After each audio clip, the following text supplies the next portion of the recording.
With spring break and summer right around the corner, I wanted to go ahead and talk about some things that are dangerous on the Alabama Gulf Coast. Be sure to watch all of this video before your next trip. How many of you saw this story in the news or on Facebook last year? But do you know how many rip current related deaths we had, or cases of Vibrio, or the flesh-eating bacteria, on the Alabama Gulf Coast in 2017? So last year it made the news and was all over Facebook. Video basically went viral of a shark in the Gulf of Mexico. I don't even really know how you spin that. Like, I don't know how you make that an interesting story. I mean, I get it. I know that it's like big news, Jaws, Hollywood, all this stuff. Sharks sell, right? It's news. People freak out about it. They go crazy. I'm going to read you an excerpt from the news story. Some local spring breakers saw something they surely didn't expect this week. I mean, I understand. I get this. It's marketing. People want you to read their stories. They want eyeballs. Totally understand. I do the same thing. But we've got to do better. I mean, it's the same thing as if I walked in the woods and didn't expect to see a snake. They live there. It's their habitat. Big deal. We make this huge ordeal about sharks and people are scared of them and they freak out about them. Obviously, have a healthy respect for them. But do you remember the last fatality that was reported in Alabama from a shark attack? 1894. It's been 123 years since someone has died from a shark attack on the Alabama Gulf Coast. Now, yes, attacks do happen. They are rare. There have been 8 in the last 17 years on the Alabama Gulf Coast. The most recent that I was able to find was 2014. In the news story that I mentioned before where they spotted the shark, it did say they had one earlier that year, which would have been 2017. I don't recall that being reported. The only one that I actually remember hearing about last year was one close to us in Florida. It was Pensacola, Navarre, I believe, somewhere in there. I don't believe it was fatal, but of course, always something to watch out for. We got to have a healthy respect for sharks. But the chances of you being attacked by a shark, it shouldn't be any concern. It's nothing to worry about. However, there is a much more dangerous killer here on the Alabama Gulf Coast. Last year, there was reported 6 fatalities due to rip current. This data is coming from the National Weather Service, and I wanted to bring up this topic because I know this stuff made the news, but I don't know how many people actually pay attention to this stuff when they come to the Gulf Coast. But the people that have come here and they get in the water on red flag days, double red flag days, it's amazing to me how many times on the beach there's kids in the water, there's adults in the water. It's got to stop. You've got to understand that the Gulf, that the ocean is a powerful, powerful thing. And if you've ever felt it, I'm not really talking to you. Maybe this is for the people that have never been in the water when there's a strong current. I'm not even talking rip currents. I'm just talking the regular current on a red flag day. It is strong stuff. I will not enter the water even on a red flag day.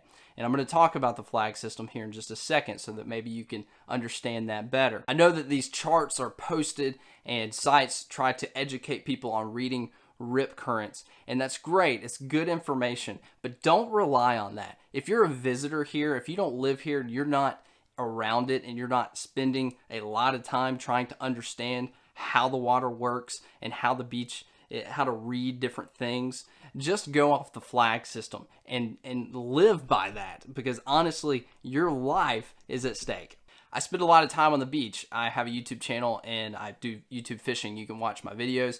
You can see I'm out there a lot. I spend a lot of time surveying the water. I spend a lot of time studying the water because it's important to how fish react. So I make it my job almost to know how to read the beach and understand this stuff. But even I, with all the time that I spend studying and researching and time on the beach, I still don't understand everything that's going on with rip currents and rough surf and really how it can affect you when you get in the water. So I know that people that come here once a week per year, or they visit every couple of years, there's no way that you can understand and read rip currents like I can. So let's talk about the flag system real quick if you don't know already. Double red flag means it is illegal to enter the water. They will give you a ticket if a police officer patrolling the beach comes by and sees you entering the water on a double red flag day. I do not recommend it. However, I've seen plenty of people do it. I have a video to prove it. A single red flag means that surf conditions are dangerous. It could be rough surf. It could be rip currents, one or the other. Both are extremely dangerous. If you've ever felt the power of a wave, even a 3-foot wave, which is a decent sized wave, that can really mess you up. It can cause some damage. It can throw you on your head. It can knock you out.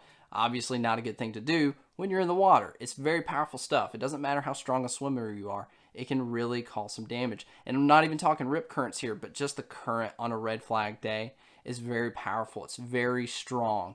So even if you're a strong swimmer, which I feel that I am, I'm pretty capable at swimming, I still will not get in the water on a red flag day. It is just not worth it. You put yourself at danger. You put the first responders and the Coast Guard at danger, the people that are going to have to come rescue you if you get in trouble. So just don't do it. It's just not worth your life, and especially your kid's life. The yellow flag means to be cautious. You can usually enter the water on a yellow flag day. Most days are going to be a yellow flag, and it's usually okay. There may be a little bit of a swell, or there may be a little bit of a current, but typically you're going to be fine. And then there's also the green flag, which means it's calm and slick and everything's fine. You can get in the water. It's not going to be a problem at all. We do also have the purple flag, which that just means marine wildlife. That could be when we have a lot of stingrays coming through, or a lot of jellyfish in the waters, or sometimes when sharks are migrating. I believe they do put those flags up as well. So just make sure you pay attention to all of them and understand what that means. And I understand you're here on vacation. You only are here for a week, and you've paid all this money and you spent all this time to come here, and you want to enjoy everything there is to do at the beach, and you want to get in the water. It's the whole reason you're here. You want to see the Gulf, you want to experience it, you want to put your toes in the sand, and you want to feel the salt water. I understand.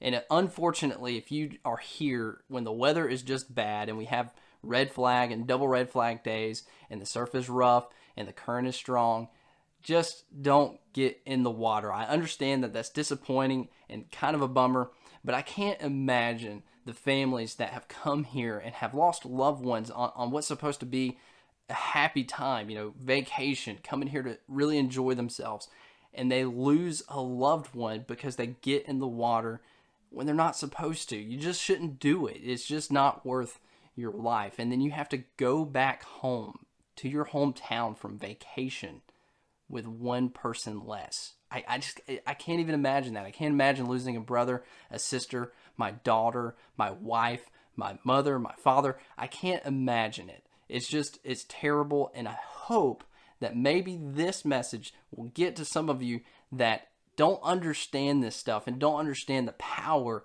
and how much your life really is at stake with rip currents and rough surf. So the other big news maker is the flesh-eating bacteria. It sounds terrible. It sounds like we're all going to die. It's a terrible word, and it sounds awful. It is a real thing. It's called Vibrio, or there's some other different strands of it and different things, and it's more prevalent in our waters in warmer months. The bacteria is more capable of growing and will be in more places in those warmer months. I was able to find 5 cases that were reported in Alabama. They were all in Mobile County. I don't believe any of these were fatal, but it's a real thing, and it can be life-threatening, and it's way more prevalent than shark attacks. The way that this bacteria enters your body is through an open wound. So if you have a cut, or if you just recently got a tattoo, I know a lot of people come on vacation, they get tattoos, especially on spring break. You may not want to enter the water because you are more susceptible to getting this flesh-eating bacteria or Vibrio. And even though it may not kill you, it's probably not going to be a fun ride. It's probably going to ruin your vacation. So it is something to actually think about, opposed to really being concerned so much about sharks. I hope some of this information helps you on your next trip to the Gulf shores of Alabama. I hope that some of you will take it to heart, and I hope that that number will go down from last year. 6 is too many. Just follow the flag systems, be aware, and make sure that you're being careful, especially if you have an open wound or if you get a tattoo, getting in the water on those warm summer months. Guys, I appreciate you watching. I do post videos weekly highlighting surf fishing and different things to do on the Alabama Gulf Coast. I have a YouTube channel called Bama Beach Bum. Be sure to check it out. And I always say, stay bummy.